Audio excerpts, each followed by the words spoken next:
So it's one of them, right? Equipment wise, I've always wondered, is it the Indian, not the Arrow? And it's still a question that I ask to this day, most days, either when I'm around golf, playing golf, or watching golf, or anything to do with golf, which is most days. And I don't think I'll be able to draw that conclusion by the end of this video, but I'm hoping that for any skeptics or anything like that, or people who have had their reservations about purchasing equipment maybe, and they've got a set of irons that they like, and they maybe undercome to peer pressure about other people telling them that this equipment's that or that. So I've got a ladies 4-iron, I've got my mum's 4-iron, and I've got my 4-iron, and I won't bullshit you, I have been warming up with my 4-iron, but I haven't hit a shot with the ladies 4-iron yet. And I'm hoping that, really, not that we will draw a conclusion as mentioned, but it should be able to provide us with a little bit of substance on the subject in terms of what is the crack. Can I work a ladies 4-iron as good as my normal? These are a 6.5 Project X rifle shaft for you shaft whores out there, which I believe is an X stiff. It doesn't actually feel like an X stiff because I've swung X stiffs before. It feels like a more, I don't know, stiff / X. But anyway, on paper it's X stiff, so we'll call it that, which is what I'm used to. It's what it's what I've been warming up with this morning, and we'll see how it goes. Like, obviously I'm pretty familiar with my flight, generally speaking. Bear in mind that we have got a couple dodgy balls in here. It's been pretty muddy out there at Royal Ed Walton, but I've done the best I can, fair play to them. And that's about probably as good a shot as I'll hit here with that. It's a little bit to the right, I'm aiming at the 200 mark, I don't know if you can see that, the wind's off the left a bit. And that's solid, that's about the flight I'd expect and like to see from a 4-iron. I tend to spin these a little bit in the wind, but aside from that, you know, it's good for me actually, Jesus. Start as you mean to go on, Rubinho. Range game, absolute fire, as per. So we'll hit a couple more, see if I can hold one up against the wind a bit. Yeah, not as good a strike, but better direction. Held up against the wind.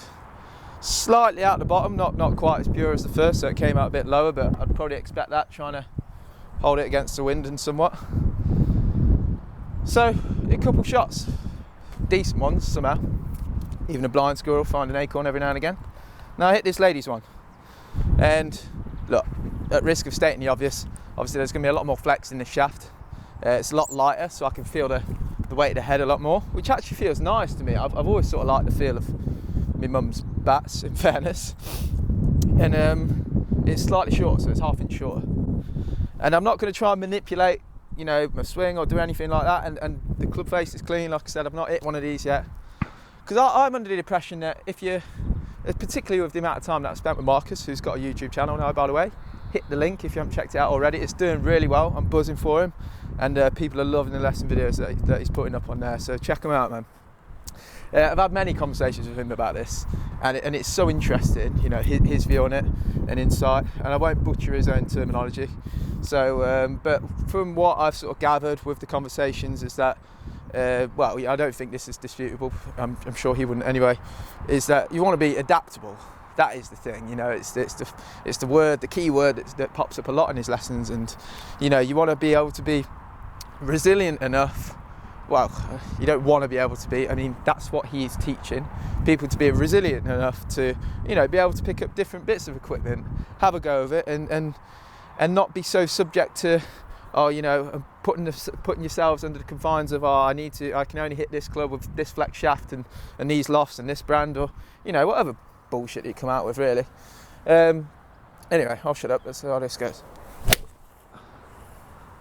So, I mean, in fairness, I've hit that pretty good. I've lost it a little bit further to the right, and as you would expect, it's gone a bit higher. But that was a pretty good shot, man. I'm not going to lie. You know, that wasn't too bad. So that was about the same as the first one. Apart from I lost it a little bit further to the right, but you know, the swap shot and the actual swing felt the same. So if I try and do the same as before and hold this one up a bit, arguably held it up a little bit, but it still went a bit higher, and I lost it a bit further right. So you know, I've hit 2 shots of each club, And you could say at this point in time, well, you know, that, I mean, look, come off it. That is the club I'm used to hitting, and it's sound. But I've not exactly hit this one out of the ballpark, have I? It's not been an absolute catastrophe. I'm not going to hit them shots and lose the ball and kick myself after, and you know, go home in a stiff about it. But and I've not got a GC2 or a TrackMan for any of you data perverts out there. So I don't know what the distance is. I imagine this one came up slightly shorter, maybe, because it's a shorter club. But that's an assumption. You know, I can't, unless I've got the actual data, I can't tell you. Plus, the difference between each range ball I get here is going to be different. That's a good one. The difference between these range balls is going to be different. Nice one, Robin. But the most noticeable thing you'll be able to see on the tracer is that it's come out a bit higher. Now, along the lines of the Indian, not the arrow thing, if you're good enough, I feel that, you know, if you're hitting a club a little bit too high or a little bit too low, can you just make the necessary adjustments to sort that out? So why wouldn't I just, you know, I could just try and hit this one a bit lower. And that's, I mean, you know, that's a really good shot. I pulled that ever so slightly, but that'll be on the dance floor. I could free putt that for a par easy, or for a bogey more likely. So far, you know, as authentic as you could check back on the reaction, I'm quite impressed with this ladies club. So what else can I do with it? Can I try and, you know, can I work it a bit more? Can I hit a little bit more of a fade of it? Yeah, that's a very good shot. Tell you what, boys and girls, there's something wrong with me today, isn't it? All right. And again, like, the point I wanted to make is that I'm not trying to say yes or no about this. I'm only trying to highlight the fact that, well, I wasn't actually trying to highlight the fact about the Indian, not the arrow, because I'm not a particularly fantastic Indian. But case in point here, based on these shots so far, is that actually I've hit it pretty good with both clubs, and maybe you could even make a case against, or for, should I say, me having adjusted to that club after a couple shots, because the two after that were pretty damn good. They were right down the pipe, to be quite frank with you. So we go back to the normal one, the men's X-Flex, and I mean, that's pulled slightly out the bottom. Not a great shot, but pretty good, you know. One of them. Susan Boyle jobby, you know. Doesn't look pretty, but it'll do.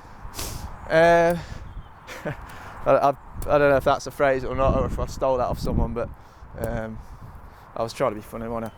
Let's try and hit another. I'll try and work it in a little bit more off the left this time. Yeah, so that's a good shot.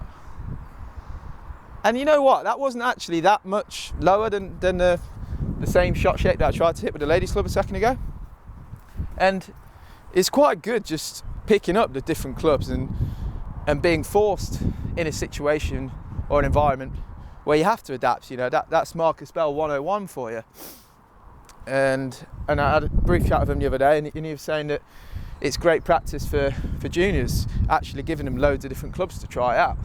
You know, because they'll just pick it up and they'll hit it and they'll get on with it, or you know, not necessarily get on with it, but they'll, because they learn so proficiently, they all pick up different clubs and just go for it and attune themselves to it so quick, so fast.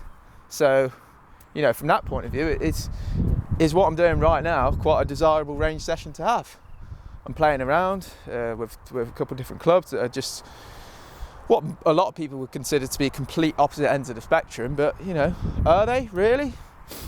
I don't know, man. I don't know, because I mean, the lie angle on this is completely different as well. It's a ping yellow dot, ladies. I don't know what that is, but it's, I mean, I know it's not standard lie angle. Mine is standard lie angle, so you know, I mean, I'll try and bring this one in off the right. That's an unreal shot, man. That's I might have to bang these in the bag, I think. Mum might be down a set of pings. I'll try and do the same shot with this, because that came out pretty low. And that's a bad shot, man. That's a bad shot. So yeah, I mean, take from that what you will.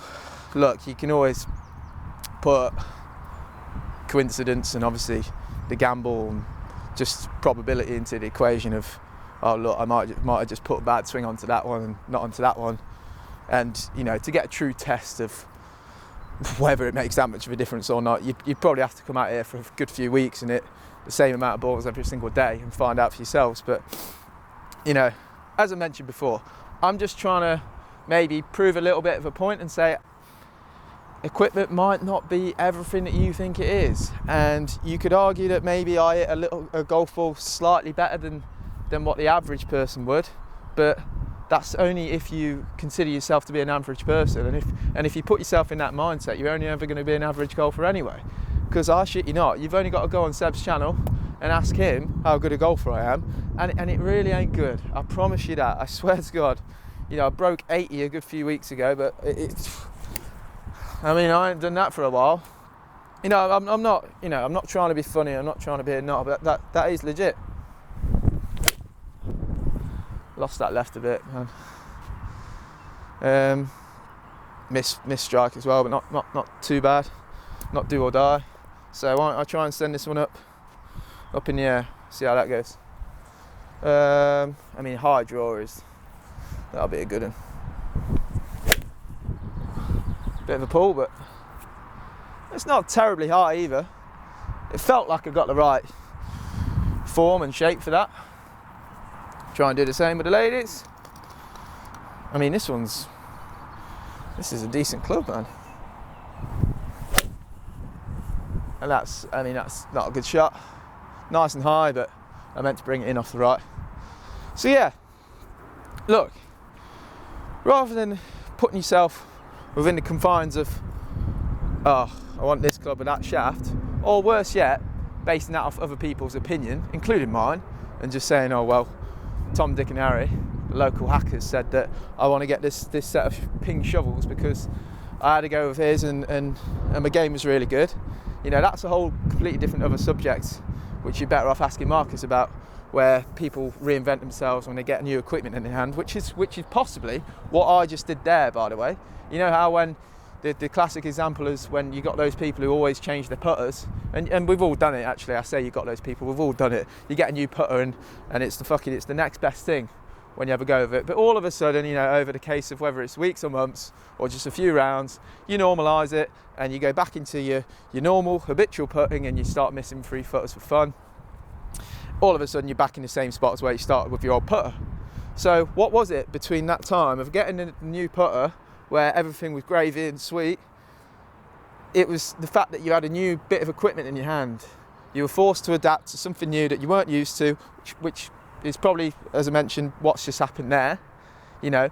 So there's that to contend with as well when you look at new equipment.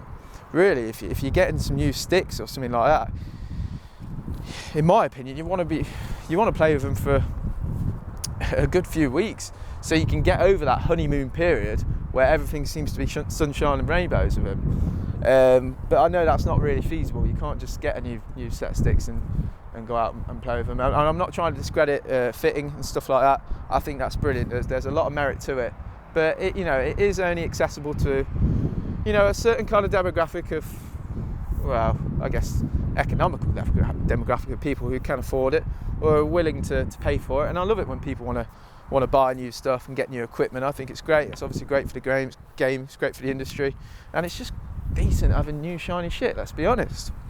But do you need it? I'm not so sure. I'm not 100% sure on that one. Do you want it? Yeah, man. Who doesn't want it? Who doesn't want a new set of sticks? But hopefully, this little vid and demonstration should shed a little bit of light on maybe whether it's necessary or not. Thanks for coming. Cheers, Mum, for lending me your 4-iron. I'll stick that in the bag.